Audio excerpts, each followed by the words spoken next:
The important thing is the understanding that you should have a moral or political platform from which you can look at the world and hopefully to understand it, whereby you can look at someone who has ideas that are completely foreign and yet perhaps understand why they have them, perhaps to understand that you yourself, brought up in slightly different circumstances, may have had exactly those ideas. That is the basis from which you can look at the world without necessarily being judgmental, but simply trying to understand it.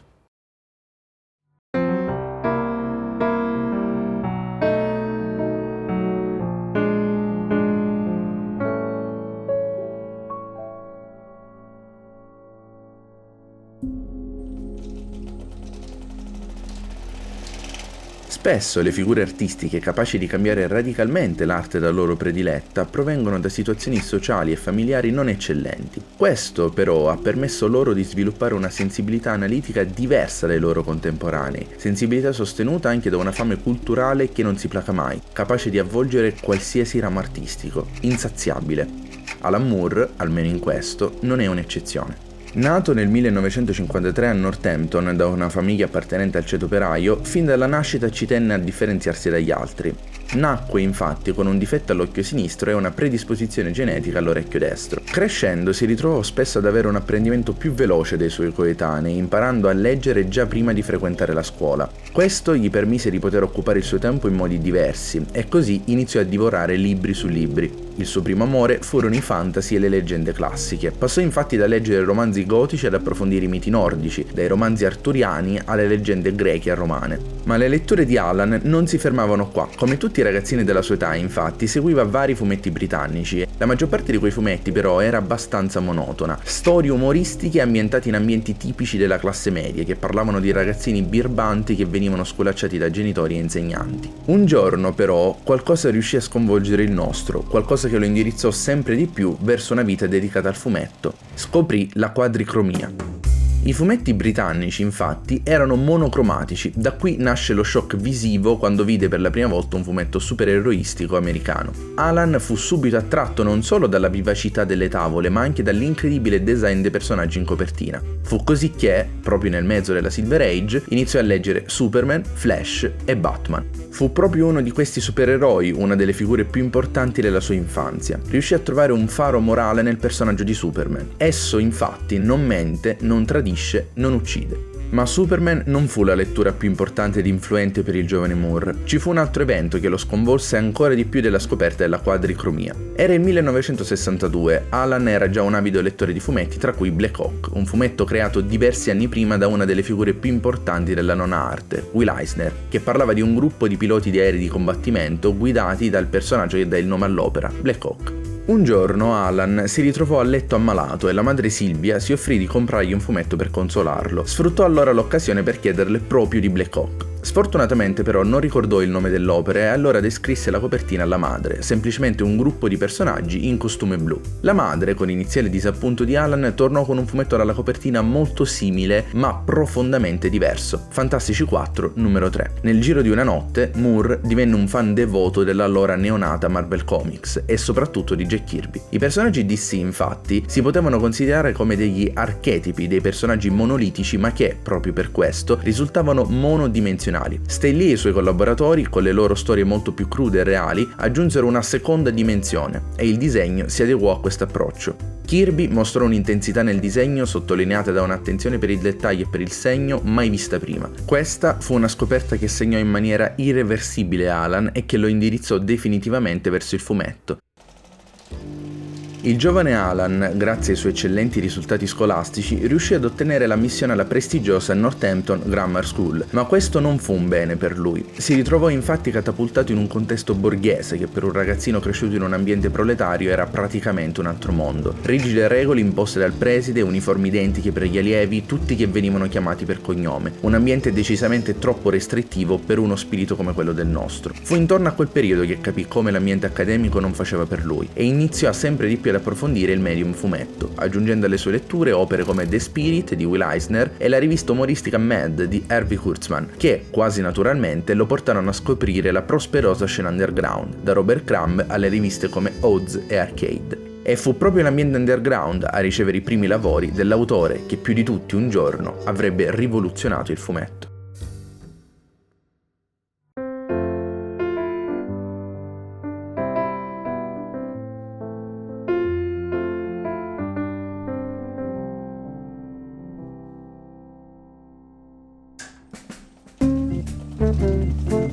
Conoscendo il Moore del presente potrà sembrare strano, ma i primi approcci nel mondo del fumetto non furono come sceneggiatore, ma come disegnatore. I primi tempi anche come illustratore. Grazie infatti all'influenza dell'ambiente underground e di Jack Kirby, Moore iniziò a creare illustrazioni per qualsiasi tipo di necessità. Una delle sue prime opere fu una locandina per una libreria londinese specializzata in fumetti e letteratura fantasy, realizzata a 15 anni. Proprio in questo periodo iniziò a scrivere poesie che lo portarono in contatto anche con altri allievi e allieve della Grammar School. Insieme ad essi fondò ed editò una rivista di poesia chiamata Embryo, per cui illustrò anche le copertine. Tutto questo all'età di 16 anni. Grazie alle conoscenze fatte all'interno di Embryo, venne invitato ad unirsi, insieme al resto della rivista, al Northampton Arts Lab. Gli Arts Lab furono un fenomeno puramente britannico, sviluppatosi durante gli anni 60. Erano luoghi di sperimentazione artistica in cui si riversava la controcultura hippie. Fu proprio durante questo periodo che il giovane Moore sviluppò le sue doti creative nei più disparati campi artistici. Oltre alla composizione di poesie e alla creazione di illustrazioni per riviste interne all'Arts Lab, si dilettò nelle composizioni di canzoni, scritture di testi teatrali e recitazione. Durante questo periodo di esplorazione artistica, il nostro iniziò anche ad interessarsi sempre di più al dietro le quinte del mondo del fumetto e strinse legami con diversi autori ed editor dell'epoca. Tra questi, Steve Moore, con il quale non c'è nessuna parentela, fu sicuramente il più importante per la sua carriera futura. Steve all'epoca era un giovane editor che, affascinato dal mondo delle fiere fumettistiche americane, decise di replicare tali avvenimenti anche nel Regno Unito. Essendo adolescente durante la fine degli anni 60, l'approccio con le droghe, soprattutto quelle psichedeliche, arrivò relativamente presto. La sua esperienza con l'LSD fu qualcosa di rivelatore, gli fece rendere conto di come la realtà non fosse qualcosa di immutabile e univoco, ma ricca di percezioni e significati diversi. Sfortunatamente, però, preso dall'entusiasmo della giovinezza, iniziò anche a spacciare l'LSD. La cosa, come si potrebbe facilmente immaginare, non sfuggì al corpo docente e al preside della Grammar School. Questa fu la fine del percorso accademico del signor Alan Moore. Fu durante questo periodo, dopo una sua esibizione poetica, che conobbe Phyllis Dixon. I due, dopo pochi mesi, si sposarono ed andarono a vivere insieme. Moore riuscì a trovare un lavoro in ufficio. Le sue produzioni artistiche si erano drasticamente ridotte, limitandosi soltanto a poche strisce pubblicate su una rivista indipendente chiamata Anon, acronimo di Alternative Newspaper of Northampton. La striscia, chiamata Anon E. Mouse, non fu abbastanza per soddisfare gli standard di Moore e venne interrotta dopo il quinto numero. Dopo 2 anni di felice vita matrimoniale e un po' meno di gioia artistica, Phyllis annunciò di essere incinta. Questa notizia fu per lui un campanello d'allarme, perché sapeva che una volta nata la creatura non avrebbe più avuto il coraggio di lasciare il lavoro d'ufficio che lo stava annichilendo creativamente. E così, dopo anni di sicurezza finanziaria, Moore si licenziò e iniziò a fare quello che desiderava. Il primo lavoro, seppur non retribuito, fu per la rivista underground Backstreet Bugle, un fumetto umoristico che parodiava, con una non tanto sottile vena cinica, Paddington dal titolo San Pancras Panda. Questa breve serie non solo gli permise di parlare di temi d'attualità mascherandoli con la parodia, ma gli insegnò anche ad affrontare le scadenze, affinò le sue doti nella scrittura, nel disegno e nel lettering. Soprattutto però gli permise di ricevere un lavoro, stavolta retribuito, presso la rivista Sounds. La rivista, come si può intuire dal titolo, era una delle più diffuse riviste musicali britanniche. Moore ne approfittò subito, mandando alla rivista un soggetto per una nuova serie settimanale, Roscoe Moscow. La rivista accettò e per circa un anno venne pubblicata settimanalmente.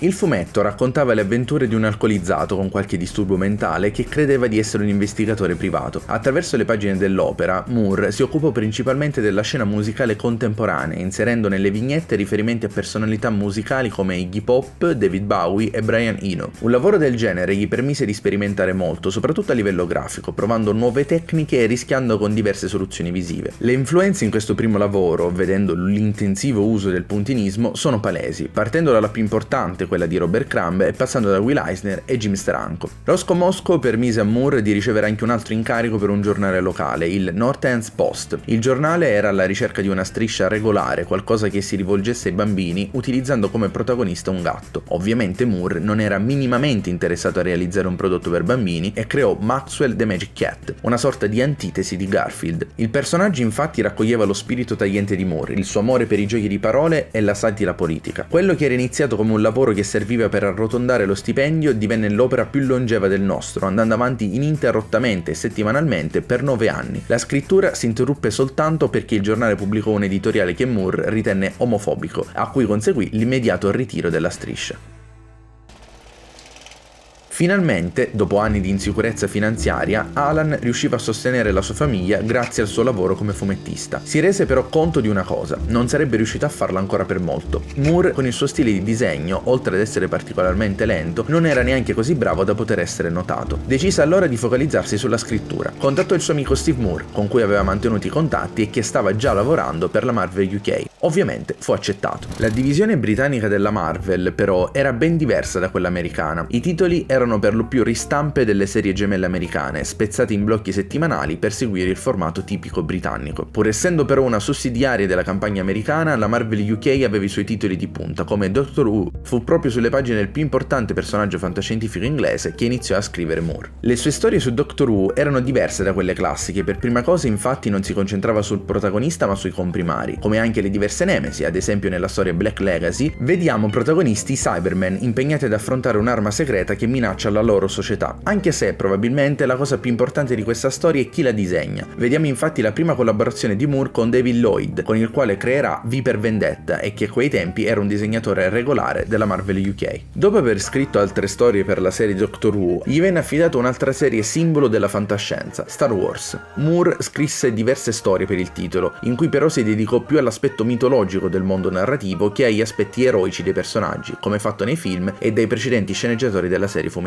Dopo aver mostrato il suo valore con le storie brevi, la Marvel UK decise di affidargli una serie regolare, Capitan Bretagna, affiancando Moore il disegnatore Alan Davis. Capitan Bretagna, creato nel 1976 da Chris Claremont ed Herb Trimpe, era inizialmente un'opera creata in America per il pubblico britannico. Con il successivo sceneggiatore Dave Thorpe, la serie divenne uno strano mix tra sci-fi, thriller, dramma e satira politica, un chiaro intento di allontanamento dalle sue radici. Moore, come farà anche altre volte in futuro, decide di rivendicare immediatamente la sua presenza all'interno della serie. Uccise subito il coprotagonista, Jack Doe, dopo solo 4 pagine. L'episodio successivo uccise lo stesso Capitan Bretagna e, in breve tempo, eliminò tutto l'universo narrativo creato dal suo predecessore. Seppur al giorno d'oggi sia diventato un cliché usato da diversi autori, all'epoca uccidere il personaggio principale della serie e ricostruirlo fu qualcosa di incredibilmente innovativo che lo stesso Moore affinò e usò anche in altre serie. Dopo aver rimosso gli ostacoli iniziali, quindi, Moore e Davis iniziarono a divertirsi. Davis collaborò con Moore per la creazione di nuovi comprimari. L'ampio cast di personaggi infatti si adattava benissimo alle doti grafiche di Davis. Una costante sperimentazione nella struttura delle vignette e il suo stile contemporaneamente nitido e dettagliato hanno reso l'opera tra le migliori del suo periodo. Il suo lavoro per la serie finì nel 1984, dopo 21 episodi. La serie era passata da essere un prodotto di serie B per la Marvel UK ad essere una serie con una propria testata conosciuta e apprezzata anche in America. Le motivazioni però della fine non sono di natura creativa. La Marvel UK infatti aveva mostrato più volte una noncuranza nella puntualità dei pagamenti, mostrando poca considerazione verso il reparto creativo. A questo si aggiunse anche il licenziamento dell'editor Bernie J, amico di Moore, cosa che portò il nostro ad allontanarsi definitivamente dalla casa editrice. Da allora non ha mai scritto più nulla per la Marvel, se non per un'iniziativa benefica rivolta alle vittime dell'11 settembre.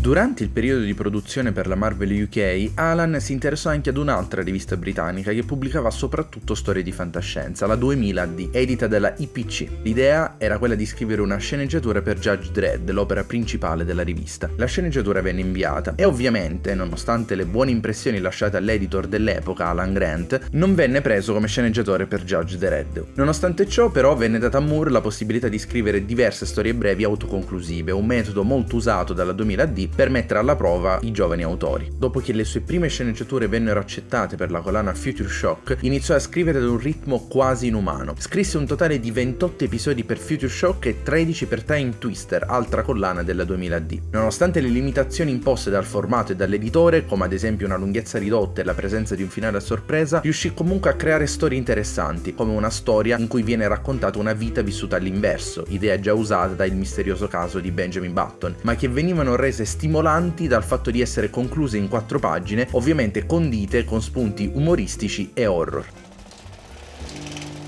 Fu in questo periodo che le cose iniziarono a cambiare drasticamente. Un ex editor della IPC e della Marvel UK, Dead Skin, decise di fondare una nuova antologia che avrebbe incluso fantascienza, fantasy e genere supereroistico. Così nacque Warrior, pubblicata da Quality Communication. Il primo numero della rivista uscì il 28 febbraio 1982 e conteneva 2 storie della Moore, Marvelman e V for Vendetta. There's just one moment, there's one panel where Michael Moran is telling his wife all of this stuff that happened to him as a kid, and he's filling her in and she starts laughing. And he says, "Damn it, Liz, you're laughing up my life." That ripped me up back then. That is almost the foundation on which everything that has happened since in terms of comics was built. The great thing about Alan Moore coming into comics was looking at it and going, okay, this is as intellectually powerful, as emotionally challenging as anything that I'm seeing in cinemas, on the stage, or in prose. And everything I ever thought about writing comics must be true. You can do it. La storia editoriale di Marvelman è una delle più contorte della storia del fumetto e questa non è la sede adatta per sviscerarla, ma cercherò di darvi un'idea nel modo più sintetico possibile. Tutto inizia nel 1940, quando C.C. Beck e Bill Parker crearono per la Fawcett Comic Capitan Marvel. Capitan Marvel divenne il fumetto più venduto dell'epoca, superando anche un mostro sacro come Superman. Nel 1941 la DC intraprese procedure legali contro la Fawcett perché, a loro dire, il personaggio rappresentava un'infrazione del copyright di Superman. Ciò costrinse l'editore inglese Miller & Son, che ristampava il titolo nel Regno Unito, a interrompere la vendita del loro titolo più venduto. Fu trovata una soluzione, ovvero incaricare il disegnatore Mick Anglo di creare un personaggio che riprendesse l'originale in modo da proseguire le pubblicazioni. Nacque così Marvelman, il supereroe britannico più longevo della storia, pubblicato fino al 1963. Dead Skin, in modo alquanto arbitrario, decise nel 1982 che i diritti fossero di dominio pubblico e lo diede in mano ad Alan Moore per creare una nuova versione del personaggio. I legali della Marvel inviarono una lettera di ingiunzione per l'uso del termine Marvel all'interno del nome. Quando l'opera venne ripubblicata in territorio americano dalla Eclipse Comics, prese il nome di Miracle Man.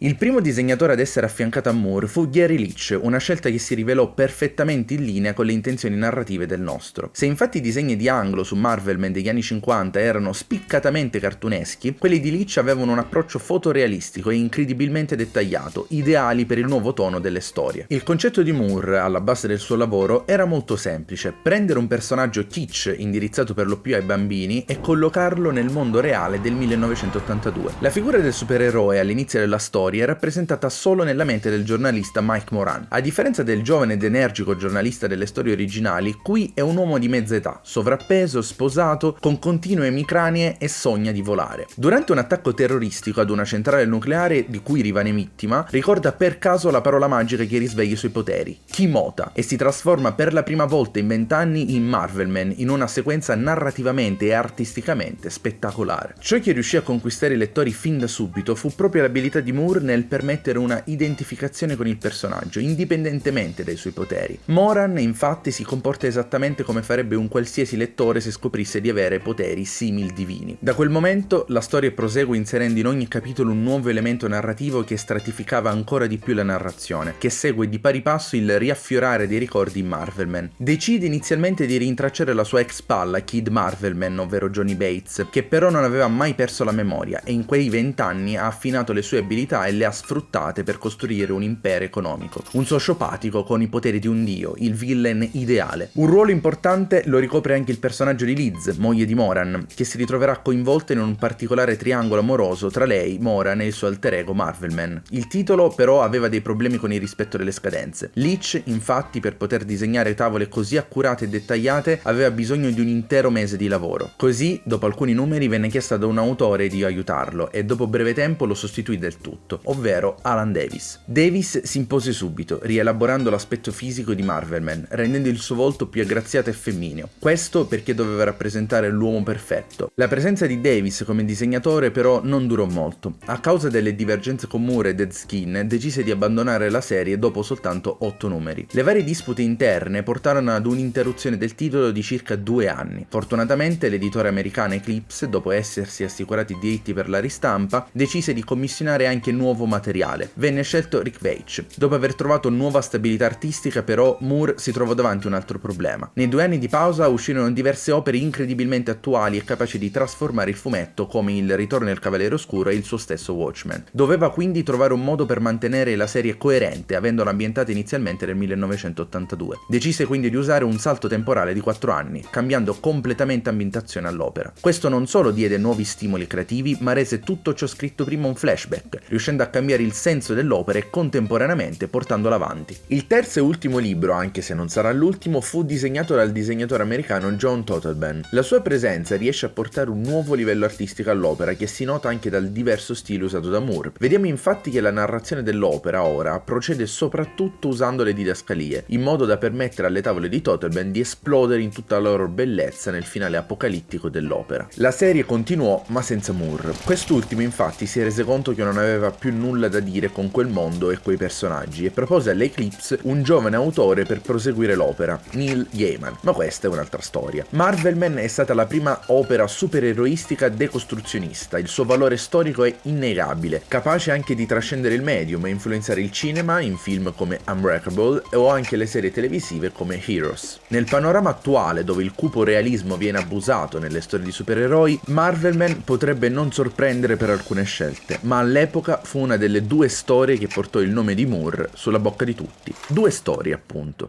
La seconda potrebbe essere considerata, per tematiche e sviluppo del finale, il rovescio della medaglia di Marvelman, ma andiamo con ordine. V per Vendetta nasce da un mix di intenzioni, quella di Deadskin, di produrre un thriller noir ambientato negli anni 30, basato su un personaggio della Marvel, Night Raven, affidando i disegni proprio all'ex disegnatore di quella serie, David Lloyd, e dall'intenzione di Moore di creare un fumetto riprendendo una sua vecchia idea, incentrata sul personaggio The Doll, un terrorista che non prova a nascondersi, ma anzi cerca di mettersi in mostra anche con un particolare vestiario, che vive in uno stato totalitario futurista. Il contesto storico in cui venne creato V per Vendetta non è di secondaria importanza. La scrittura dell'opera iniziò infatti nel 1981, 2 anni dopo l'ascesa al potere di Margaret Thatcher. A livello economico il Regno Unito stava soffrendo uno dei peggiori crolli della sua storia e nelle strade iniziavano a manifestarsi gruppi e fazioni di estrema destra, come il National Front. Un contesto abbastanza cupo che Moore sfruttò per rendere la sua opera un manifesto per mostrare i pericoli del fascismo strisciante, inserendo un giustiziere mascherato in una distopia orwelliana che sfrutta esplosivi e filosofia per combattere da solo un sistema fascista, ambientando il tutto nell'allora lontano 1997. Anche sotto l'aspetto stilistico e grafico V per Vendetta fu un successo, soprattutto perché lo stesso Lloyd collaborò attivamente alla creazione della serie. Fu lui infatti a ideare l'iconica maschera di Guy Fawkes, trovando parallelismi tra quest'ultimo e V.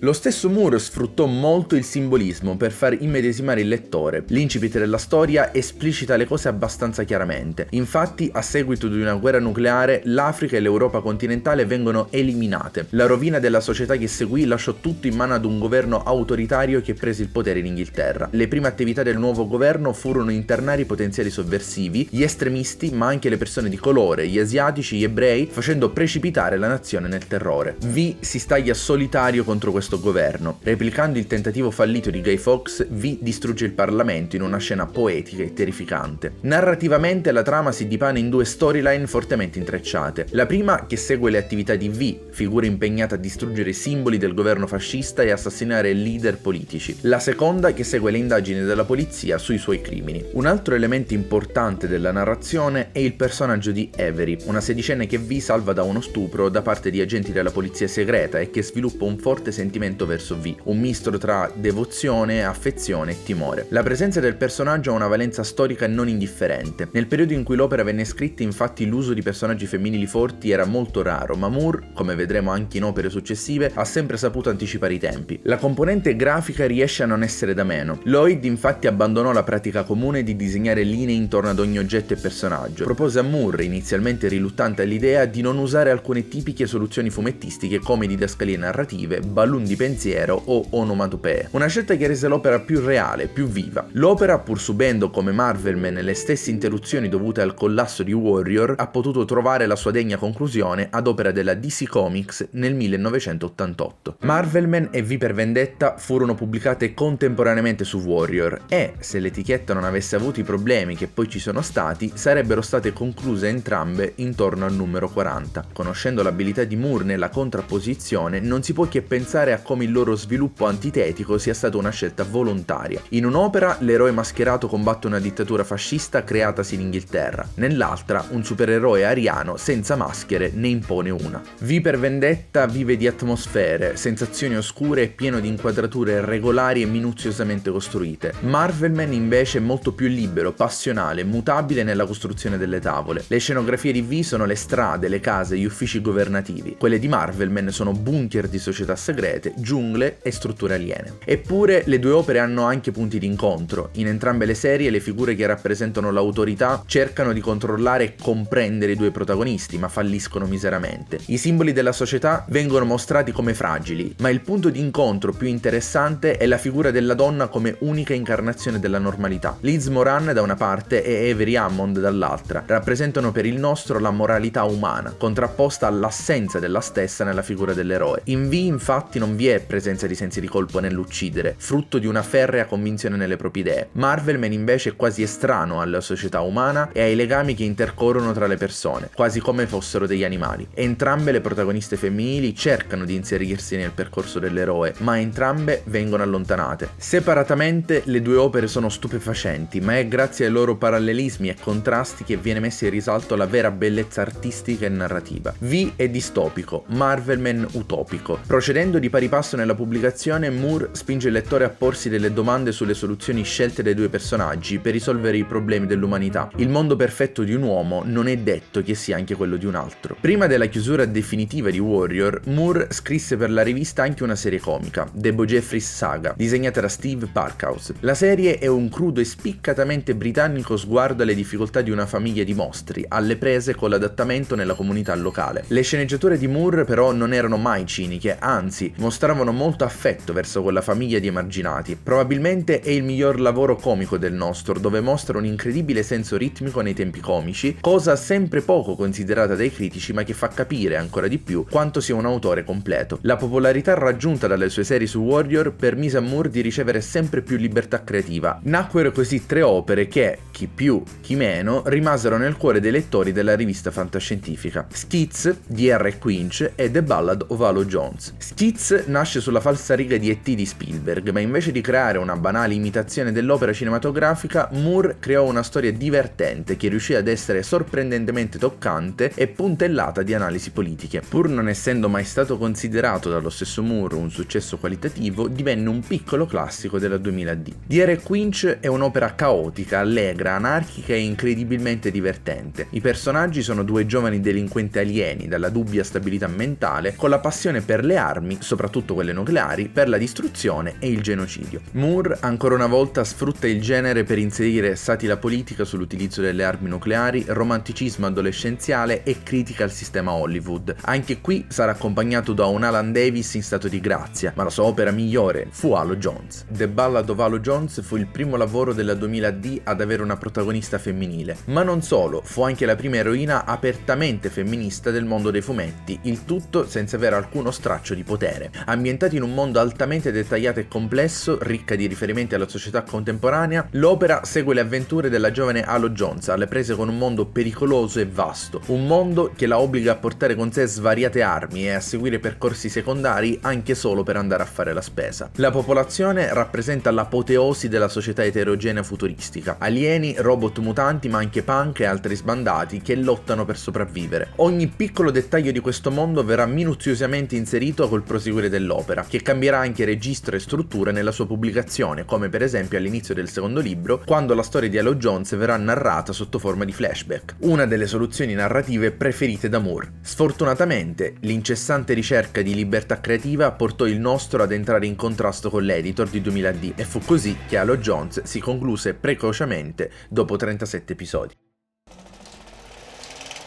Il periodo trascorso tra 2000D e Warrior fu il primo grande periodo creativo di Moore, contraddistinto soprattutto da due capolavori del fumetto come V per Vendetta e Marvelman. E se il primo, essendo un lavoro più sofisticato e molto più politico, non riuscì ad attecchire fin da subito nel panorama fumettistico, Marvelman si rivelerà essere l'opera supereroistica più importante di sempre, dando inizio ad una vera e propria rivoluzione, costruita sul concetto di revisionismo decostruzionista del supereroe classico, concetto che sarà ripreso non solo dallo stesso Moore, ma anche da tanti altri autori su personaggi come Sandman, Animal Man, ma anche icone come Superman e Batman. Il giovane ribelle, nato e cresciuto in un piccolo quartiere popolare, si era trasformato nel bardo di Northampton.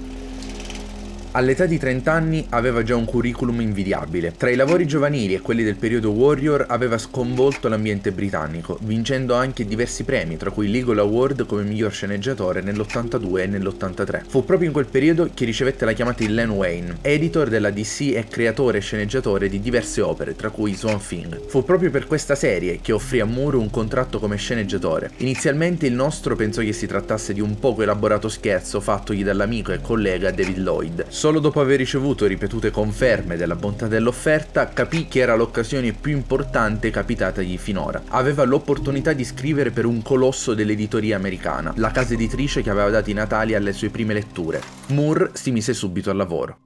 Swamp Thing fu una serie pubblicata nell'antologia House of Secrets creata nel 1971 da Len Wein e Bernie Wrightson. L'opera servì come consolidamento dell'abilità di Wrightson come disegnatore ed ottenne anche un discreto successo di pubblico, tanto da meritarsi una testata autonoma già nel 1971. Fu pubblicata per 4 anni per poi tornare sotto il nome di Saga of the Swamp Thing nel 1982, cercando di sfruttare al meglio il film omonimo di Wes Craven. Il film però si rivelò un prodotto mediocre e la serie non riuscì ad attirare pubblico. Wayne, come ultima speranza prima della chiusura della testata, decise di affidare la gestione dell'opera alla stella nascente del fumetto, mettendolo alla prova con una serie in cui avrebbe potuto divertirsi senza troppi rischi, cosa che non sarebbe potuta succedere su testate come Action Comics o Detective Comics, anche se Moore si sarebbe preso anche quelle, ma ci arriveremo. La prima storia, Loose Ends, pubblicata su Saga of the Swamp Thing numero 20 del 1984, fu una storia incredibilmente sobria, una trama che ricapitolava in maniera chiara l'intreccio narrativo presente nelle precedenti storie e apriva la strada per ciò che sarebbe successo di lì a pochissimo. La serie infatti si reggeva su un individuo tragico con chiara ispirazione shakespeariana che vagava desolatamente per le paludi americane, cercando di ritrovare la sua umanità. Ma il lettore, secondo Moore, sapeva benissimo che se fosse stata ritrovata questa umanità, la storia si sarebbe conclusa, quindi non poteva accadere. Fu così che con il numero seguente, Anatomy Lesson, l'autore sconvolse tutto da cima a fondo. L'essere umano che fino a quel momento rappresentava l'umanità di Swamp Thing, Alec Holland, in realtà era morto nell'esplosione che lo aveva reso il mostro. Quindi il personaggio non era più un uomo trasformato in vegetale, ma una pianta che credeva di essere stato Holland, dopo averne assorbito la coscienza. Questa fu una trovata narrativa volta a rendere, paradossalmente, il tutto più credibile. Moore collegò elementi della narrativa fantasy horror tradizionale come licantropi, vampiri, zombie e simili agli orrori della vita. Nelle storie erano presenti razzismo, inquinamento, discriminazione sessuale e deterioramento dell'ambiente. Dopotutto, Moore sapeva che il lettore viveva in un mondo altrettanto pericoloso, pur non essendo presenti forze sovrannaturali. La serie fu quindi una sorta di Caronte fumettistico, traghettò il fumetto tradizionale americano in territori nuovi, oscuri. Scrittura intelligente e l'utilizzo di tecniche di narrazione innovative, oltre ad una profonda caratterizzazione dei personaggi, diedero alla serie l'attenzione di pubblico e critica. Sfortunatamente non furono gli unici a prestare attenzione. I toni ed i temi maturi dell'opera attirarono l'attenzione della Comics Code Authority. Tale organizzazione si occupava di mantenere il fumetto mainstream adatto a tutti i tipi di pubblico, moralmente integro, secondo quale morale però non è chiaro, e irreprensibile. Il tutto veniva garantito da un bollino bianco di approvazione che veniva fornito solo dopo la valutazione della CCA. Dagli anni 50 fino a quel momento tutti i fumetti mainstream e mensili presentavano il bollino bianco. Swamp Thing numero 31 fu il primo numero di una serie mensile a non presentare quel fastidioso bollino. La DC infatti si mostrò sorprendentemente acuta nel capire che limitare artisticamente un prodotto del genere sarebbe stato controproducente e decise di pubblicare gli albi pur senza l'approvazione della CCA, sostituendo il sigillo di quest'ultima con una vistosa scritta in cima alla copertina che recitava Sophisticated Suspense. Moore nel frattempo proseguiva il suo incessante lavoro. Non solo sfruttava ogni occasione possibile per recuperare personaggi dimenticati dalla DC come Deadman, Demon, lo straniero fantasma e lo spettro, ma riuscì a rendere la serie ancora più stratificata e ricca, soprattutto quando sviluppò un interesse amoroso della creatura verso Abby Cable, nipote del vecchio nemico di Swamp Thing, Anton Arcane. Questo nuovo amore dà un improvviso senso alla sua esistenza, che raggiungerà l'apice in un intero albo, il numero 34, un'esplosione d'amore psichedelica e toccante come poche altre nella storia del medium. Un elemento assolutamente non secondario del successo dell'opera fu il comparto artistico, e questo fu grazie alla direzione artistica di John Totleben e Stephen Bissette. Il loro lavoro definì uno stile chiaro e preciso alla serie, coadiuvato anche dai colori di Tatiana Wood, che riesce a creare un mondo oscuro dove i colori si miscelano nella carta. Il contributo di Totleben e Bissette però non si fermò a questo. I due chiesero al bardo di inserire nel cast dei personaggi un elemento che somigliasse a Sting. Fu così che Moore creò John Constantine, cinico mago di estrazione proletaria e fumatore incallito, un individuo dallo spiccato acume, capace di sopravvivere utilizzando qualsiasi mezzo. Constantine ebbe un successo così grande da ricevere subito una sua testata, il Blazer, ma non sarà questa la sede dove ne parleremo.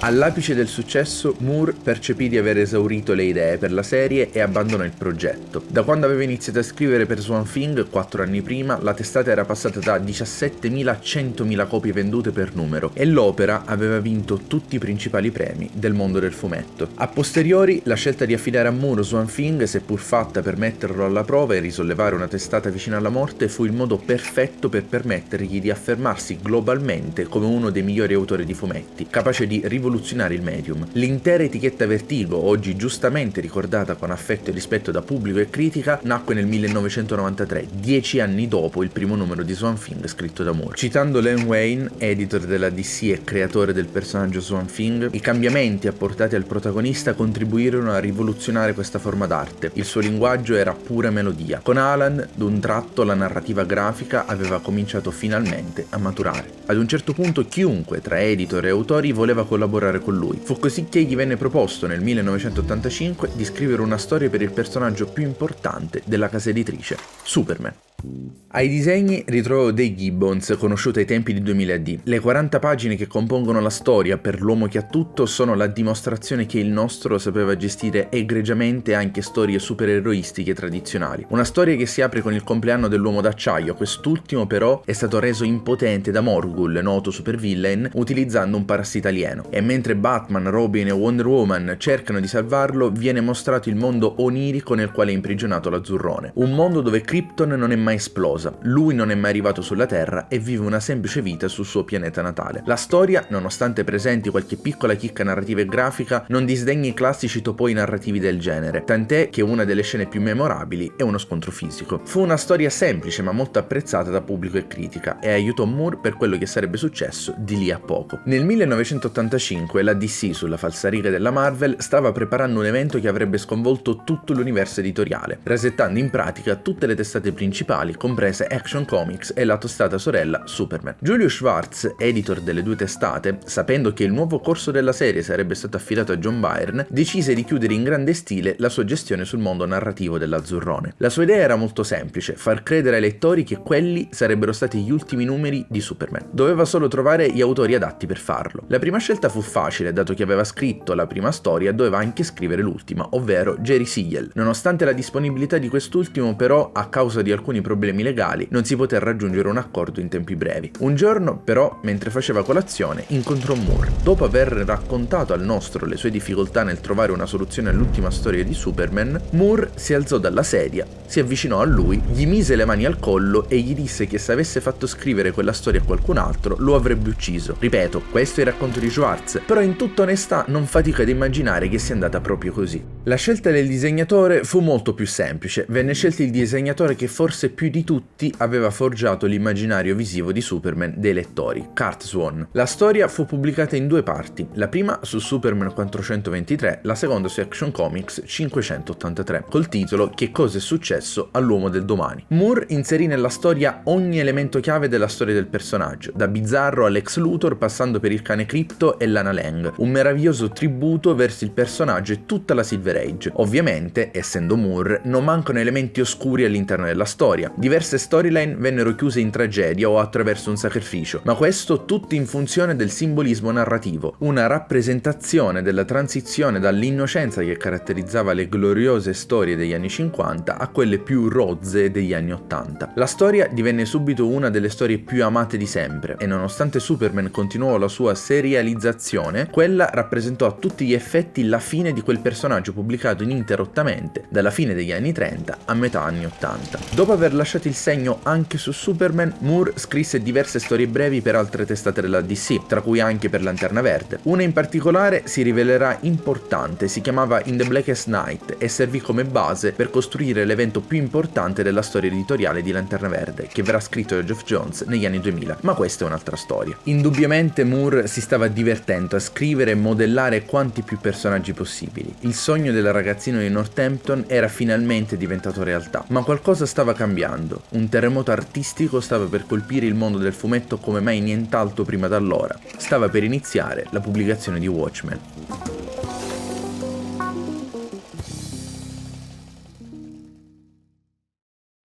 Inizialmente la DC diede la possibilità a Moore di collaborare nuovamente con Dave Gibbons su una nuova storia di Martian Manhunter o I Challengers of the Unknown di Jack Kirby. L'idea era quella di applicare lo stesso revisionismo decostruzionista che aveva usato con Swamp Thing e prima ancora con Marvelman anche ad altri personaggi. Dopo l'acquisizione dei diritti del catalogo della Charlton Comics, l'edito Dick Giordano propose a Moore di rivisitare quei personaggi. Dopo aver letto le bozze del progetto, Giordano disse a Moore che non avrebbe potuto usare gli eroi della Charlton, dato che la gran parte di essi moriva nel suo progetto. Gli suggerì però di proseguire con la sua idea generale e creare un gruppo di personaggi completamente nuovo, sfaccettati, estremi, ognuno con la sua visione del mondo. I personaggi di Watchmen furono costruiti partendo dallo scheletro di quelli che erano gli archetipi presenti nel cast della Charlton Comics. Rorschach mescola The Question, classico detective mascherato, e il reazionario Mr. A, entrambi personaggi creati da Steve Ditko. Ispirato molto liberamente al primo Capitan Atom, il dottor Manhattan è un semidio dai poteri limitati. Il comico è una distorsione cinica e nichilista di Peacemaker. Le abilità fisiche e la ferrea moralità di Ozymandias si fondono sul personaggio di Thunderbolt. Night Owl invece è una sorta di sintesi visiva tra Blue Beetle e Batman, mentre Silk Spectre era inizialmente basata su Nightshade, che però non faceva impazzire Moore. Preferì quindi costruire il personaggio basandosi su Phantom Lady, eroina pubblicata negli anni 40 da Quality Comics. Ogni personaggio creato da Moore e Gibbons rappresentava quindi una distorsione di un certo archetipo del supereroe, trasformandolo in un individuo cinico, quasi amorale, motivato da normali pulsioni e desideri umani, piuttosto che da un intrinseco senso di responsabilità verso la società, come accadeva nelle classiche storie supereroistiche. Nonostante questo, però, grazie alla capacità di Moore di alternare la narrazione tra capitoli prettamente action e capitoli introspettivi, il lettore riuscirà a simpatizzare con questi personaggi, capendo sempre più le motivazioni di ognuno di essi.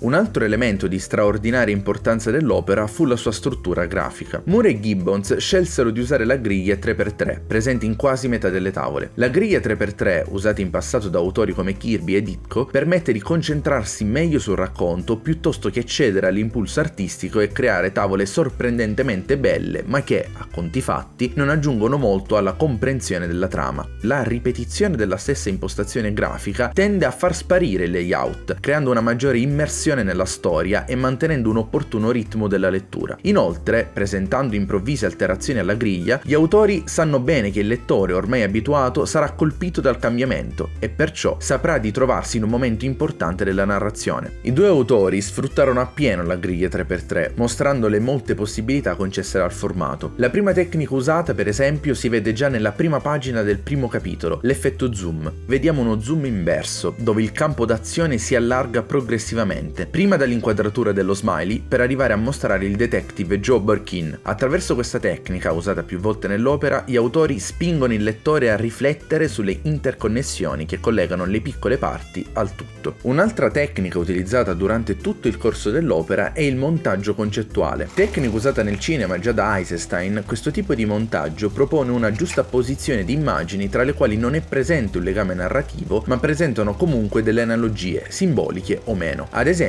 nel capitolo 2 a pagina 4 vediamo una transizione tra due sequenze temporalmente diverse, che viene resa accostando l'immagine del bagliore presente nella cornice della foto dei Minutemen a quella che mostra il lampo del flash usato per scattare la stessa foto. Attraverso questa particolare tecnica si può creare la percezione di continuità anche tra sequenze che non sono legate da legami spazio-temporali. Il contributo di Gibbons è evidente soprattutto nella codifica del suo stile. La sua linea era assai regolare, attenuata, apparentemente semplice. Questo perché, disegnando in tal modo, si perde il carattere dell'artista e si enfatizza quello del disegno. Le sue vignette quindi riescono ad essere di facile comprensione per il lettore, seppur ricche di dettagli visivi, molti dei quali rilevanti per la storia. Per quanto riguarda la sceneggiatura, Moore utilizzò una tecnica narrativa a lui molto cara, la mise en abîme. È un particolare tipo di storia nella storia che, all'interno dell'opera, è rappresentata da I racconti del vascello nero. In un mondo come quello di Watchmen, dove i superumani esistono davvero, la letteratura di evasione per i giovani utilizza altri generi, in questo caso quello dei pirati. Questo fumetto nel fumetto, ricco di collegamenti e parallelismi con la narrazione principale, non solo fornisce un'ulteriore esperienza artistica, ma viene usato per aumentare gli strumenti a disposizione del lettore per comprendere alcune dinamiche della storia principale. Moore e Gibbons stavano sperimentando un'interazione tra immagini, svolgimento dell'intreccio e dialoghi come non si era mai visto fino ad allora nel fumetto, e tutto questo può essere identificato narrativamente nella figura del dottor Manhattan. Egli vede lo spazio-tempo come un solido iperdimensionale in cui ogni momento che è mai esistito e mai esisterà è compresente, e il lettore, all'interno dell'opera, viene incoraggiato a fare lo stesso. Per esempio, nella prima pagina del quarto capitolo, Moore e Gibbons trasformano e innalzano un concetto narrativo già utilizzato da Will Eisner in un episodio di The Spirit. In quel caso, l'episodio Sare, Eisner trasforma la pagina rendendolo una sezione di una scuola, in cui ogni vignetta corrisponde ad una stanza. Il lettore diventa quindi partecipe ed attivo, dato che l'autore gli dà potere sullo spazio e sul tempo, permettendogli di leggere i dettagli seguendo la sequenza narrativa cronologica, ma allo stesso tempo può guardare tutto dall'alto facendo accadere tutto contemporaneamente. In Watchmen, mentre il dottor Manhattan fa cadere una foto dalla mano, attraverso le didascalie il lettore sa che il momento in cui è stata scattata, quella in cui è stata ritrovata e quella in cui cadrà a terra coesistono nella mente del personaggio, che può scorrerli avanti e indietro. E, allo stesso modo, il lettore può leggere le vignette nell'ordine che preferisce, oppure, come nel caso di Eisner, può fare un passo indietro e vedere il quadro generale. Il lettore, in quel momento, diventa Dio.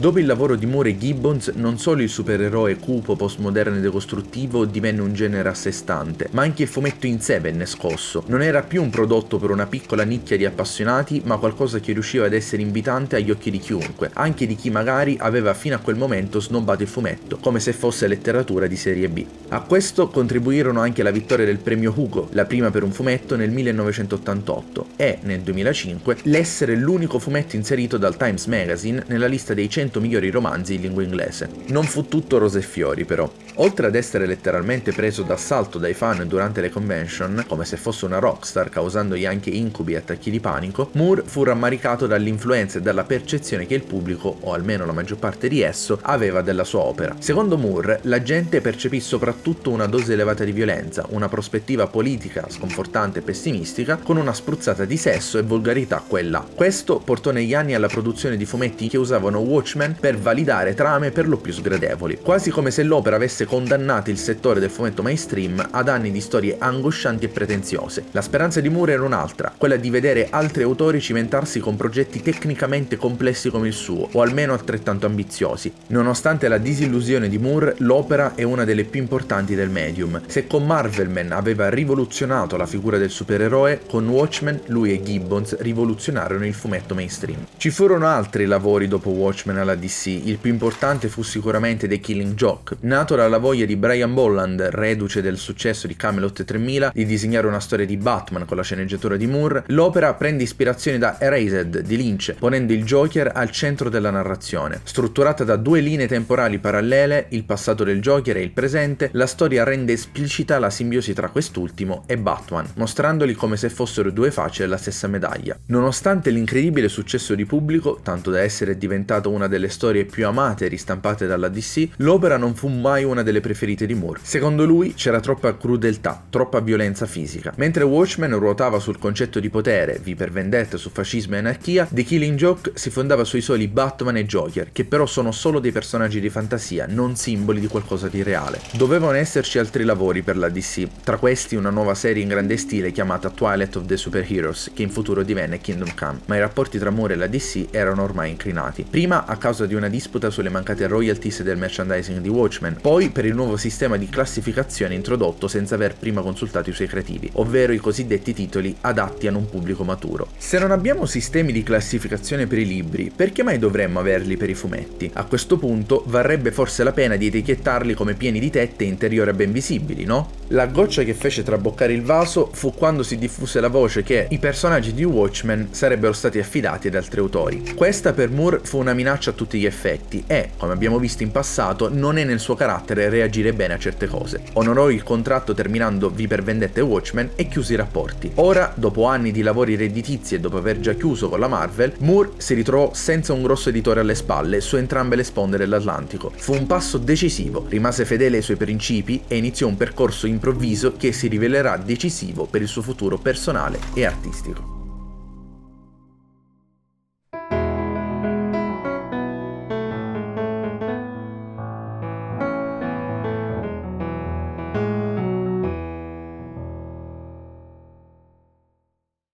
Alan Moore era svanito dalla faccia della terra, almeno questo era quello che pensava la maggior parte del pubblico che fino a quel momento aveva seguito le sue pubblicazioni. In realtà il bardo di Northampton era più attivo che mai. Oltre a portare avanti i suoi progetti extra fumettistici come le varie apparizioni teatrali e pubblicazioni musicali che non ha mai abbandonato realmente fin dai tempi dell'Art Lab, Moore dedicò molte sue energie all'esplorazione del panorama del fumetto indipendente. Dopo quasi un decennio passato a scrivere e decostruire supereroi, voleva mostrare quanto avesse ancora da offrire il medium fumetto. Il primo passo, nel 1988, fu quello di fondare una casa editrice insieme alla moglie Phyllis e alla loro compagna Debbie, la Mad Love. Ciò avvenne per dare la possibilità ai tre di pubblicare un'opera di protesta contro un recente emendamento legislativo che intimava le autorità locali a non promuovere l'omosessualità. L'opera venne chiamata ARG, Artist Against Rampant Government Homophobia, e conta una lista di collaboratori impressionanti, tra cui Frank Miller, Robert Crumb, Art Spiegelman e Neil Gaiman. I proventi furono interamente devoluti in beneficenza all'associazione Olga, l'organizzazione per l'azione gay e lesbica. A quanto pare Moore però non fu entusiasta dell'organizzazione. Racconta infatti che quando Phyllis e Debbie si presentarono dicendo di essere bisessuali, uno di loro rispose: "Accettare denaro dai bisessuali, il prossimo passo sarà fare entrare gli uomini". uomini. Nonostante questo, il contributo di Moore ad Arg rimane ancora oggi un'opera di incredibile importanza per la narrativa gay. Il suo Mirror of Love, infatti, fu un poema epico scritto interamente in versi e illustrato da Steve Bissette e Rick Veitch che condensava in 8 pagine una storia dettagliata della cultura gay. Nello stesso periodo Moore venne contattato dal Christie Institute per scrivere una parte di Brought to Light, una sorta di documentario a fumetti basato sulle vicende che vedevano coinvolta la CIA, come il traffico di droga e il commercio di armi. Al giorno d'oggi affermare che i servizi segreti americani hanno più volte operato sopra la legge è quasi un luogo comune. Ai tempi in cui Shadowplay uscì, disegnato da Bill Sienkiewicz, il pubblico rimase sconvolto da quel genere di rivelazioni e per diverso tempo Moore fu sottoposto a sorveglianza da parte del governo britannico, cosa che comunque non lo preoccupò più di tanto. Poco dopo uscì il primo progetto annunciato dalla Mad Love, Big Numbers, disegnato proprio da Bill Sienkiewicz. Questo potenzialmente sarebbe stato il lavoro più complesso mai realizzato da Moore, peccato che non fu mai completato. L'opera, per la quale Moore aveva già stilato uno schema dettagliatissimo di tutti i personaggi e le loro evoluzioni attraverso i numeri, era monumentale e ben presto Sienkiewicz non riuscì più a garantire una costanza produttiva visto il livello di dettaglio che riversava nelle sue tavole. Probabilmente rimane ancora oggi il più grande rimorso non solo di Moore ma dell'intera industria del fumetto. Un'opera che invece è riuscita a vedere la luce ed è anche uno dei lavori preferiti dallo stesso Moore è Un piccolo delitto, disegnato da Oscar Zarate. Il fumetto, commissionato dalla Victor Gollancz, è una sorta di risposta artistica a The Killing Joke. Entrambi infatti trattano di eventi capaci di cambiare la vita di un uomo, narrandoli attraverso flashback e mettendoli a confronto con la situazione attuale. Il tratto di Zarate è perfetto per l'opera, crea una Londra colorata quasi come se fosse composta interamente da murales, al cui interno inserisce caricature e piccoli dettagli, ispirandosi molto allo stile europeo di Lorenzo Mattotti e José Muñoz. Ma i lavori più importanti culturalmente e artisticamente di questo periodo furono 2 opere inizialmente pubblicate su Taboo, un'antologia horror creata da Steve Bissette che raccoglieva materiale di alta qualità prodotto da talenti come Chester Brown, Charles Barnes e Moebius. La prima opera pubblicata su Taboo fu From Hell.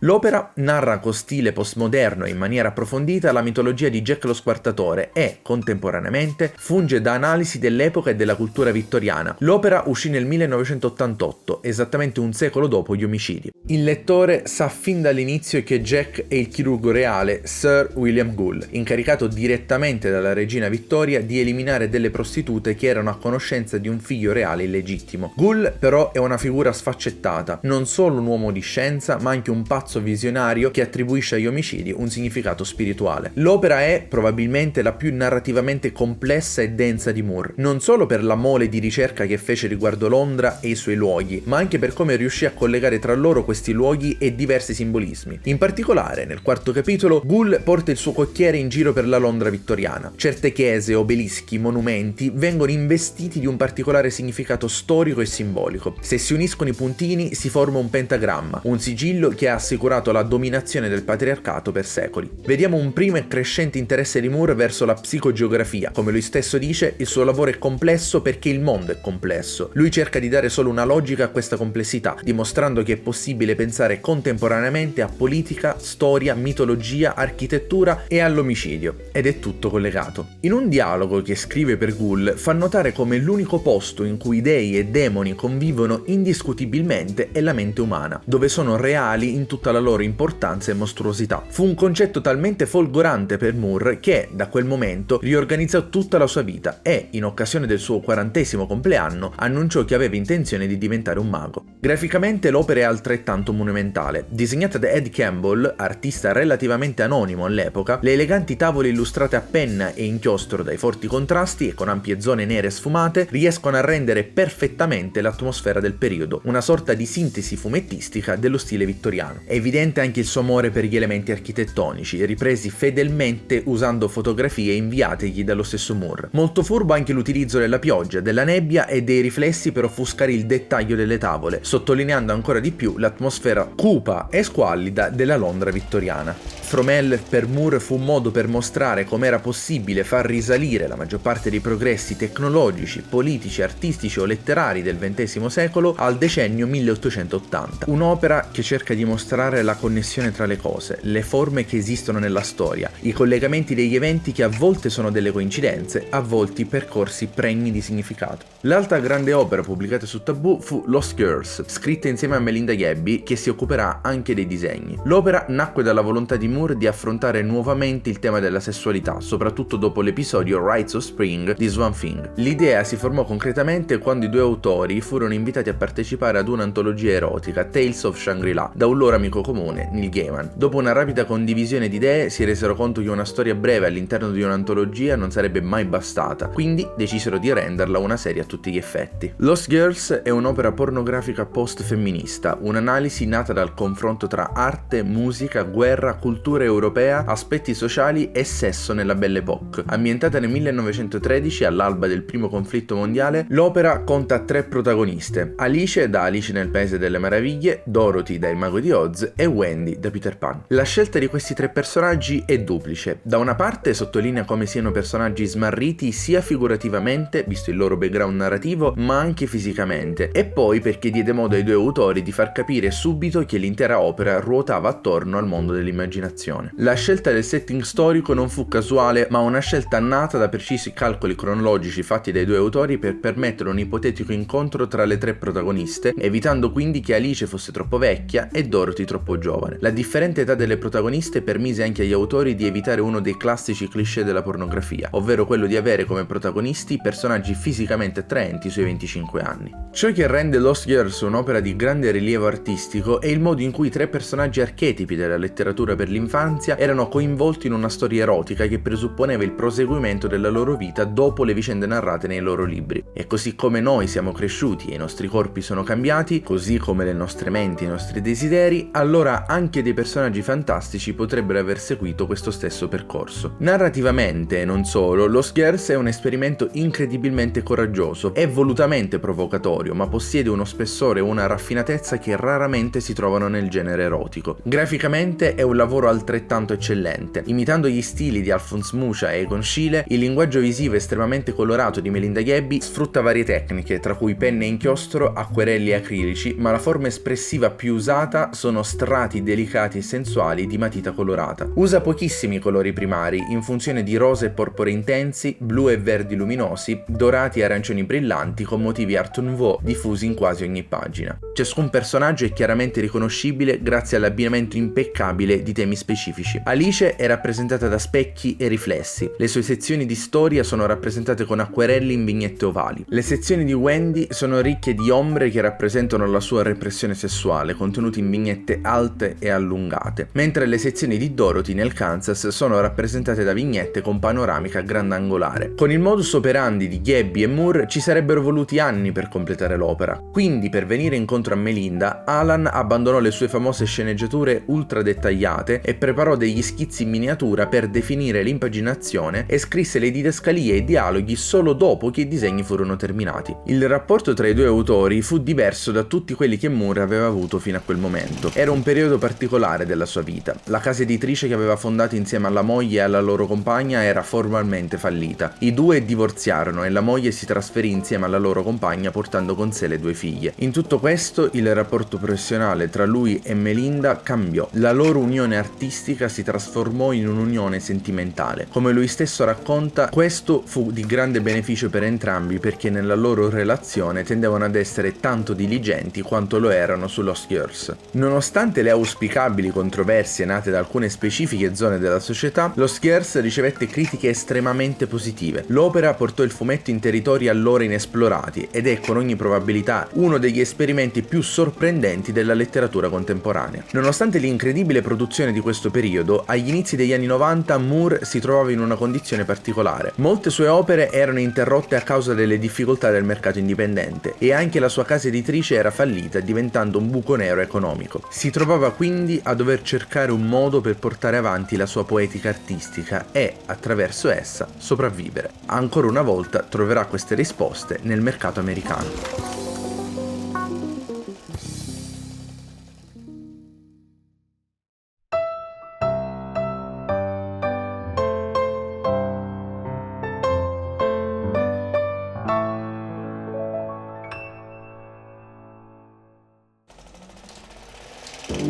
Agli inizi degli anni 90, nel mondo fumettistico americano, un gruppo di disegnatori della Marvel, scontenti della poca considerazione riservatagli e dei miseri ricavi ricevuti da un mercato sempre più artificialmente pompato per ingrossare le avide pance dei collezionisti, decisero di abbandonare la Major per fondare una propria casa editrice indipendente. Fu così che Jim Lee, Todd McFarlane, Rob Liefeld, Eric Larsen, Mark Silvestri, Jim Valentino e, per breve tempo, Wilce Portasio fondarono nel 1992 la Image Comics. Era nata una piccola rivoluzione editoriale. A differenza dei lavori per le major, ora gli artisti non dovevano accontentarsi delle piccole percentuali delle royalties, ma potevano accumulare vasti profitti grazie alla pubblicazione dei loro titoli. Fu grazie a uno di questi artisti che Alan Moore si unì alla rivoluzione delle immagini. Jim Valentino, infatti, contattò Steve Bissette per proporre a Moore una collaborazione per un numero di Shadowhawk, personaggio creato dallo stesso Valentino. Moore però non fu entusiasta dalla pubblicazione Image. I loro fumetti erano privi di carattere, facevano leva solo sull'impatto visivo delle tavole che mostravano corpi ipertrofici in contesti alquanto bizzarri. Ciò che però colpì davvero Moore era la concreta possibilità di dare del filo da torcere alle major, senza dimenticare il discorso dei giusti compensi economici per gli artisti, sempre cara a Moore fin dai tempi di Warrior. Rifiutò quindi l'offerta di Valentino e propose una miniserie disegnata da Bissette e Rick Veitch dal titolo 1963. L'ideazione e la creazione della serie nasce dal periodo di lontananza di Moore dal mondo supereroistico. Infatti, dopo essere tornato al fumetto di supereroi, capì che i personaggi dovessero avere quell'energia che ricordava nei fumetti della sua giovinezza, senza quel senso di infelicità che Watchmen aveva in parte contribuito a includere nelle storie. Era quindi un'opera nata con l'obiettivo primario di far divertire, soprattutto chi la scriveva. L'opera, che si struttura come una deliziosa parodia omaggio all'ironia innocente del primo periodo Marvel, mostra anche un sottile confronto tra l'industria fumettistica del 63 e quella del 93. Nel primo periodo c'era un ottimismo senza limiti, tutto era possibile, cercavano di fare sempre cose nuove, di sperimentare. Nel 93 invece, pur essendoci molti artisti validi, i fumetti mancavano di intensità, della voglia di superare i limiti del medium e di sperimentare come avveniva negli anni 60. La serie, che non ebbe mai la fortuna di essere completata, doveva appunto concludersi con un confronto esplicito tra i due tipi di supereroi. Anche se non avvenne in maniera esplicita, il fatto che venisse pubblicato dalla Image rese questo confronto implicito.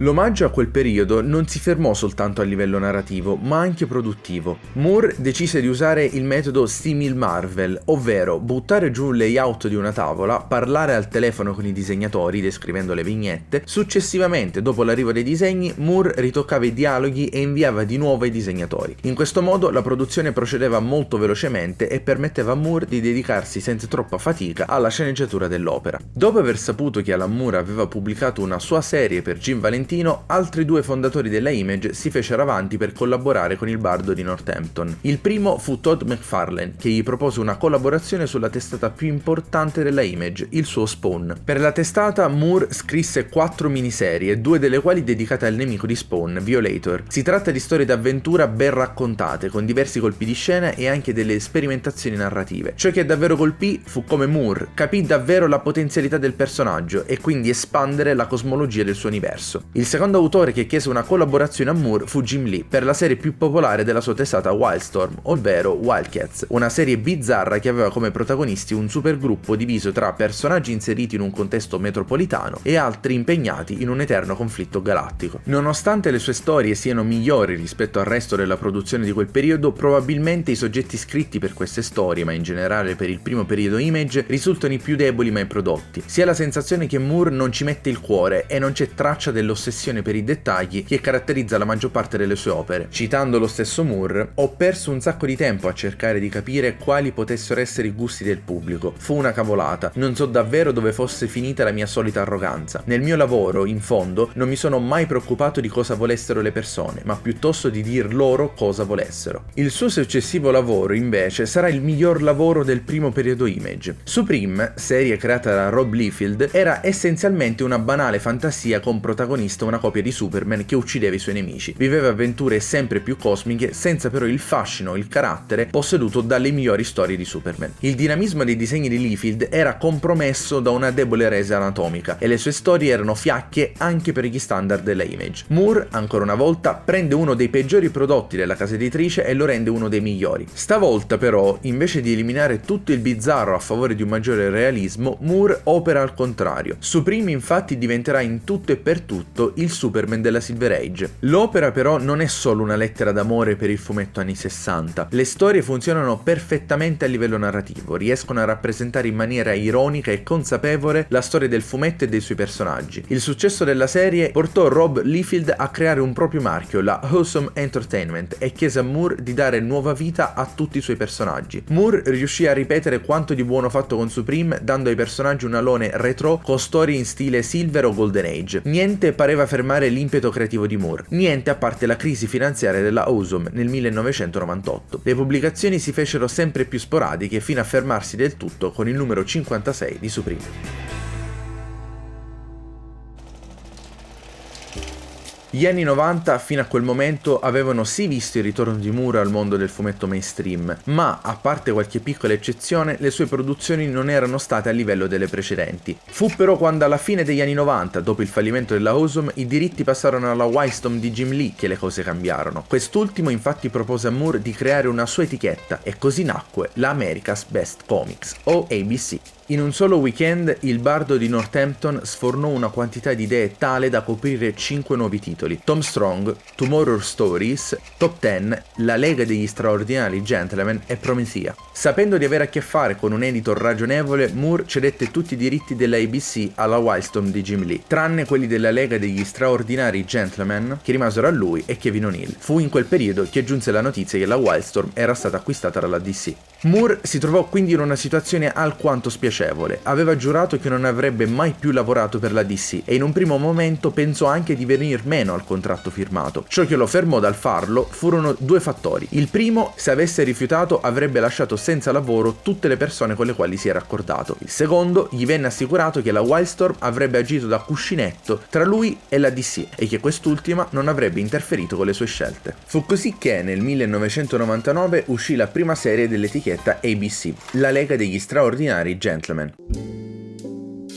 Disegnato da Kevin O'Neill, già collega ai tempi di 2000D, la serie è l'erede naturale di Lost Years. Utilizzare personaggi della letteratura classica per raccontare storie moderne. Nel caso della Lega abbiamo Alan Quatermain di Haggard, l'uomo invisibile di Wells, il Capitan Nemo di Verne, il Dottor Jekyll di Stevenson e Wilhelmina Murray, la fidanzata di Jonathan Harker nel Dracula di Stoker. A differenza della precisione storica maniacale di Fromell, l'approccio in questo caso fu leggermente diverso. Moore mantenne i caratteri dei personaggi, rimanendo fedele ai loro archetipi narrativi, però li inserì in un universo fittizio coerente con il contesto storico di partenza. Nella prima serie, infatti, su richiesta dell'intelligence britannica, la Murray viene contattata per riunire una squadra straordinariamente strana per prevenire un imminente attacco dal cielo. Nonostante la densità di citazioni, la serie mantiene una leggibilità invidiabile, una lettura semplice e appassionante, capace di ritmi incalzanti e una tipicamente britannica verve comica, capace di intrattenere anche i lettori più colti grazie alle apparizioni di personaggi entrati nella cultura popolare, come il Fu Manchu di Romer o il professor Moriarty, nemesi di Sherlock Holmes. Artisticamente la scelta di O'Neill si rivela perfetta, con il suo stile particolare ricco di chine meticolose e accurate, quasi vignettistico, e la varietà nei disegni permette a Moore di spaziare tra i più svariati generi, dall'horror al comico in pochissime pagine o addirittura nella stessa tavola. Narrativamente viene data ulteriore profondità all'opera grazie all'analisi dell'età vittoriana ed edoardiana fatta da Moore, traendone parallelismi con il mondo contemporaneo. Ad esempio, nel secondo volume, l'invasione dei marziani è un'allegoria della guerra in Afghanistan, o anche come alcuni tratti dell'imperialismo diffuso ai tempi dell'Alan Quatermain letterario che risultano pertinenti anche ai giorni nostri. La serie è ricca anche di tesori nascosti, come per esempio il sourcebook The Black Dossier. Un sourcebook, generalmente, è un elenco di fatti sulla vita dei personaggi, qualcosa privo di qualsiasi interesse narrativo. Ovviamente ciò era inaccettabile per Moore, che decise di rendere The Black Dossier un'unica storia dove il Black Dossier era un elemento narrativo interno all'opera che veniva rubato dall'intelligence britannica. Un capolavoro all'interno del capolavoro, ricco di falsi d'autore e citazioni letterarie usate da Moore per dare una convincente storia fittizia del gruppo. La serie principale, recentemente conclusa dopo i vari problemi editoriali avuti con la DC di cui parleremo più avanti, conta 4 volumi. I primi 2 parlano di un periodo storico a cavallo tra la fine dell'Ottocento e l'inizio del Novecento, concentrandosi soprattutto su personaggi letterali. Il terzo volume, Century, invece spazia dal 1910 al 2009, contenendo non solo personaggi letterari ma anche personalità dei media, ovviamente un'evoluzione storica diversa da quella reale ma coerente con il mondo fittizio creato dagli autori. Il quarto e ultimo volume, La Tempesta, è un bellissimo intreccio di trame tra passato, presente e futuro in cui è presente tutto l'amore e la disillusione di Moore nei confronti del fumetto contemporaneo. Uscito nel 2019, è l'ultimo, probabilmente per sempre, fumetto di Alan Moore. Alla sua uscita la serie colse tutti di sorpresa. Il mercato del fumetto mainstream era fermo da anni, la Lega cambiò tutto. Il primo numero andò subito esaurito, il secondo numero sparì dagli scaffali il mese dopo. Con le successive storie dell'ABC, Moore sottolinea ancora di più la sua volontà nel tornare alle cose semplici, capaci di intrattenere come facevano le storie che leggeva da ragazzo. La prima delle 3, Tom Strong, è una sorta di seguito spirituale di Supreme. Anche in questa serie, infatti, ritroviamo un personaggio che è chiaramente ispirato al Superman delle origini, un personaggio capace di correre più veloce di un proiettile e di superare un grattacielo con un salto. A differenza di Supreme, però, in Tom Strong Moore si spinge anche più indietro, mostrando come il suo protagonista abbia molte cose in comune con l'archetipo dell'eroe dei romanzi pulp degli anni 30, come Solomon Kane o Doc Savage, rendendo quindi Tom Strong più vicino al superuomo che al supereroe. La scelta di rendere la serie così accessibile, semplice e anche leggibile da lettori più giovani era voluta, non privando però Moore di inserire diversi sottotesti che, sommandosi, danno vita a una mitologia definita e strutturata. Seconda serie di questa tripletta è Top Ten. Il periodo in cui nacque fu particolare. Il genere crime poliziesco stava vivendo una nuova golden age in ogni arte. I soprani in televisione, le serie di Bendis come Powers, quelle di Rucka come i suoi lavori su Detective Comics. Se fosse uscito anche solo un anno prima sarebbe stata una novità assoluta. Ciò comunque non toglie che sia una serie di ottima fattura. L'opera è incentrata sulle vite di agenti di polizia nella città ultrafuturistica di Neopolis, in cui ciascuno ha il suo potere caratteristico. Non solo agenti di polizia e criminali, ma anche ogni cittadino e i rispettivi animali domestici, con tanto di costume. Tutte le pagine sono ricche di immagini ironiche, giochi visivi e citazioni della storia del fumetto. Non è però un'opera che si perde nel citazionismo o nel dettagliare il mondo narrativo. Ogni numero contiene un paio di storie investigative autoconclusive, il progredire del caso principale e qualche anticipazione su futuri sviluppi. La terza serie facente parte di questo trittico è la più sperimentale delle 3. Tomorrow Stories è un'antologia che ricorda molto quelle inglesi, che si basa su diversi personaggi che mescolano archetipi del fumetto pulp e del fumetto comico. C'è Greyshirt, ispirato a The Spirit of the Question, un vigilante in lotta contro il crimine. Le sue sono storie pulp in cui Moore sperimenta nuovi meccanismi narrativi e composizioni della tavola. Cobweb, disegnata da Melinda Gabby, è una decadente e sensuale vigilante. Nelle sue storie al pulp si aggiunge una palpabile dose di erotismo e bizzarria. The First American, eroe dalla mascella squadrata, è il protagonista di una serie completamente diversa in cui la satira supereroistica la fa da padrone. E per finire Jack B. Quick, geniale bambino che con i suoi esperimenti genera assurdità logiche degne del miglior Lewis Carroll. L'antologia era un vero toccasana per Moore. Dopo aver passato 10 anni a scrivere solo From Hell, la possibilità di scrivere una storia in 2 giorni, potendo comunque sperimentare come faceva nelle vecchie storie per 2000D, gli diede nuova linfa creativa, che usò per creare l'ultima serie per la ABC e, se permettete a chi vi parla di sbilanciarsi, una delle sue migliori opere in generale.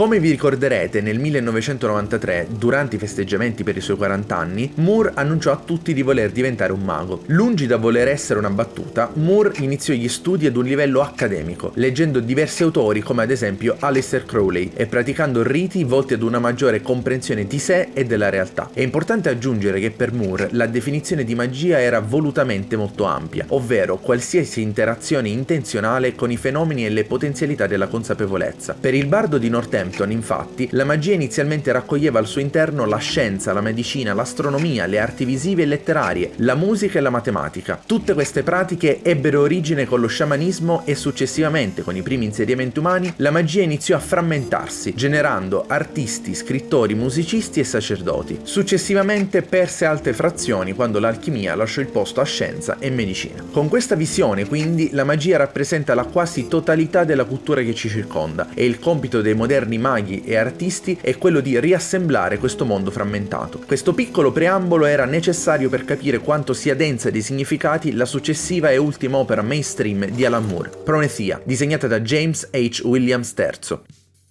L'incipit dell'opera ricorda molto la tipologia del supereroe mitologico come Wonder Woman o Thor. Sophie Banks è un'adolescente che vive in una New York iperrealistica. Un giorno, accidentalmente, diventa la nuova incarnazione di Promethea, un personaggio immaginario e dai grandi poteri su cui si è scritto per secoli e che ha acquisito un'esistenza reale nel mondo fisico. La coppia Sophie-Promethea cercherà di scoprire l'entità dei propri poteri e il proprio posto nell'universo. Moore riesce a creare per la sua opera una mitologia perfettamente riuscita. Non solo il personaggio è presente in varie versioni, ognuna proveniente da una differente epoca con differenti personalità e antagonisti ben distinti, ma all'interno delle pagine di Promethea è riuscito a riversare tutti quei temi che aveva iniziato a esplorare sul mondo della magia, rendendo il fumetto quasi una performance magica. Riuscì a creare complicati giochi di parole e di immagini, costruendo strutture grafiche e narrative altrettanto complicate, qualcosa di completamente nuovo per il medium fumetto, che non sarebbe stato possibile fare con nessun altro mezzo se non il fumetto stesso. Ancora una volta Moore fu accompagnato da un vero maestro delle arti visive, l'allora quasi sconosciuto Williams III, proposto alla ABC da Alex Ross. L'amore di Williams per la simmetria delle pagine affiancate spronò lo stesso Moore a modificare il suo stile di sceneggiatura, abituato invece alla singola pagina come unità di scrittura. Il risultato fu eccezionale. Un esempio di ciò lo possiamo vedere nel numero 15. Moore aveva iniziato un percorso di esplorazione della Cabala attraverso l'uso dei tarocchi, dove i 22 arcani maggiori corrispondono agli altrettanti sentieri che connettono le sfere della Cabala. Una trovata narrativa per mostrare come entrambi siano rappresentazioni allegoriche dell'esperienza umana. Durante questo viaggio cabalistico, Sophie e Barbara, una delle impersonificazioni passate di Promethea, si ritrovano a percorrere una sorta di nastro di Mobius mentre seguono gli avvolgimenti di un percorso senza fine. Questa impostazione della tavola obbliga il lettore a capovolgere l'albo per proseguire la lettura e richiese a Moore 10 pagine di sceneggiatura per scriverne 2. Le sperimentazioni grafiche e narrative però sono presenti ad ogni capitolo. Nel 12, ad esempio, abbiamo un capitolo di 24 pagine dal titolo Metaphor, concepito come ornamento circolare in cui ogni pagina si unisce per dare forma ad un'unica vignetta senza fine. All'interno di queste pagine, due serpenti gemelli, derivati dal caduceo, raccontano alla protagonista la storia di tutto l'universo in versi, presentato utilizzando il parallelo con i 22 arcani maggiori. Nel mentre, come tessere dello scarabeo, si mischiano in 22 anagrammi della parola Promethea, ognuno diverso dall'altro in base all'epoca storica trattata. Per concludere, nelle cornici di ogni pagina, oltre a flipbook composti da angeli e demoni, troviamo una figura di Aleister Crowley che avanza, sempre più anziana col passare delle pagine, con indovinelli e storielle che dovrebbero portare il lettore a svelare il segreto ultimo della magia.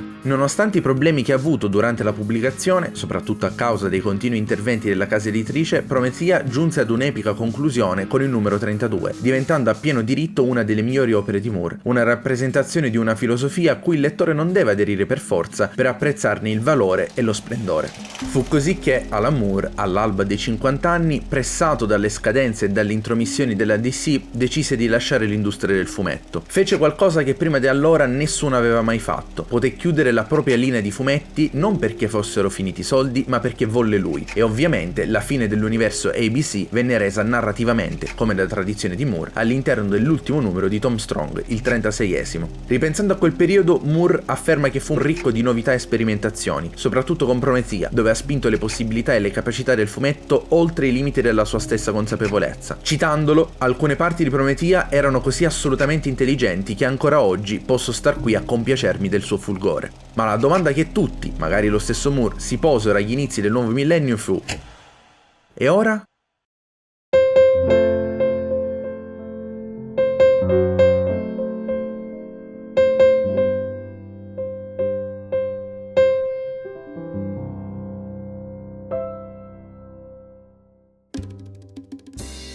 Alan Moore non è mai stata una persona pigra. Anche durante gli anni 90 ha portato avanti progetti paralleli alla creazione di fumetti. Dal 91 al 96 ha scritto il suo primo romanzo, La voce del fuoco, una serie di racconti brevi che ripercorrono la storia di Northampton con brani basati su fatti e persone reali del passato della città britannica. Ma non si fermò qui, continuò anche con le esibizioni teatrali e musicali, prodotte raccogliendo eventi storici, personaggi locali e le connessioni magiche che sono presenti nei luoghi geografici circostanti. Esibizioni che sono state anche distribuite sotto forma di CD e, molto spesso, adattate in fumetti da autori come Eddie Campbell e José Villarrubia. Anche diversi suoi racconti in prosa e racconti brevi prodotti in questo periodo furono adattati in fumetti. In particolare, Moore decise di sfruttare le sue conoscenze sul mondo creato da H.P. Lovecraft per creare un universo narrativo figlio di quello dell'autore di Providence. Il progetto, chiamato Yogurt Cultures, basato sul ciclo di poesie di Lovecraft chiamato Fungi from Yogurt, prevedeva brani in 2 o 3 pagine estrapolate da ciascuno dei 36 poemi. Purtroppo Moore smarrì l'unico manoscritto contenente la maggior parte del materiale. Solo poche parti del progetto riuscirono a sopravvivere, tra cui Il cortile. Quest'ultimo in particolare venne inizialmente adattato da Anthony Johnston nel 2004 in fumetto con le illustrazioni di Jason Burrows, mantenendo quasi inalterati i testi di Moore. L'Avatar Press, dopo il discreto successo dell'opera, decise di commissionare al bardo di Northampton un seguito dal titolo Neonomicon. Il fumetto è parecchio crudo, quasi sgradevole a tratti, riuscendo a turbare in diversi modi il lettore. Ma questo è comprensibile considerando che in quel periodo Moore aveva appena chiuso un lungo e travagliato rapporto con la DC, dopo gli adattamenti cinematografici di V per Vendetta e Watchmen. Lui stesso ammette di essere stato velenosamente arrabbiato, stava attraversando un brutto periodo e questo ha influenzato la sua scrittura. Dalle pagine di Neonomicon nascerà, sempre per l'Avatar Press tra il 2015 e il 2017, Providence, un'opera estremamente complessa per ricerca e sviluppo in cui Moore utilizza il materiale Lovecraftiano per costruire un nuovo universo narrativo che utilizza quell'orrore cosmico e lo arricchisce di significati. Seguendo le stesse volontà dell'autore originale, che auspicava nella nascita di una vera e propria scuola del New England che si basasse sulla sua mitologia, crea un'opera incredibilmente stratificata in cui, oltre a trattare il contesto storico come le intolleranze sessuali e razziali nella East Coast agli inizi del Novecento, approfondisce anche il mondo occulto ed esoterico che lo stesso Lovecraft usò per la creazione delle sue opere. Una costruzione narrativa che permette a Moore di utilizzare Lovecraft come personaggio, sottolineando i suoi difetti ma anche mostrandone una versione inedita e più.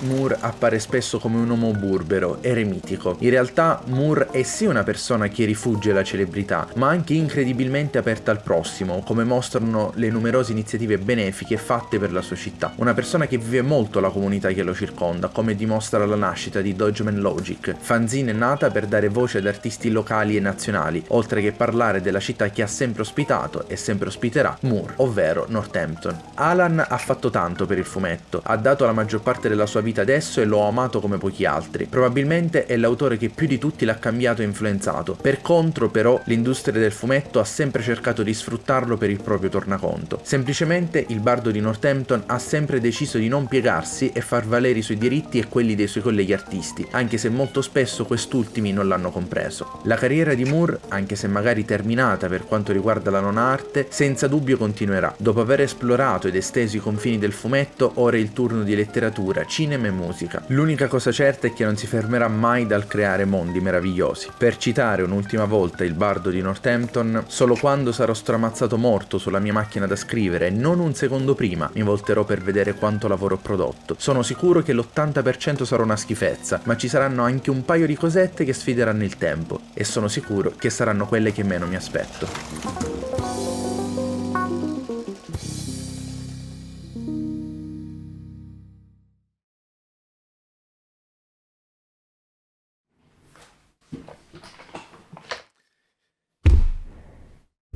Eccoci, sono passati quasi, forse esattamente 3 anni da quando ho iniziato il lavoro di ricerca, fact-checking, incrociare le fonti, scrittura del video su Alan Moore. In questi 3 anni tante cose sono cambiate, però finalmente il video è concluso, l'avete appena visto, spero vi sia piaciuto, e quindi questi sono un po' i saluti finali. Saluti finali che, quando è stato pensato questo video, prevedevano anche un mio annuncio, ovvero annunciarvi che avrei aperto Patreon. Sfortunatamente però la mia vita, da quando ho pensato questo video, da quando ho iniziato a scriverlo ad oggi, è un po' cambiata. Io non non mi trovo più qui, e con qui non intendo questa stanza, intendo la Sicilia. Io mi sarò trasferito quando voi vedrete questo video, e quindi ho preferito non, almeno ad oggi, avviare un Patreon, perché non so come sarà la mia vita futura o comunque nel breve termine. Questo cosa vuol dire? Vuol dire che non ci saranno più video, e non ci saranno più video come questo su Alan Moore? Ovviamente no, ce ne saranno altri, ovviamente con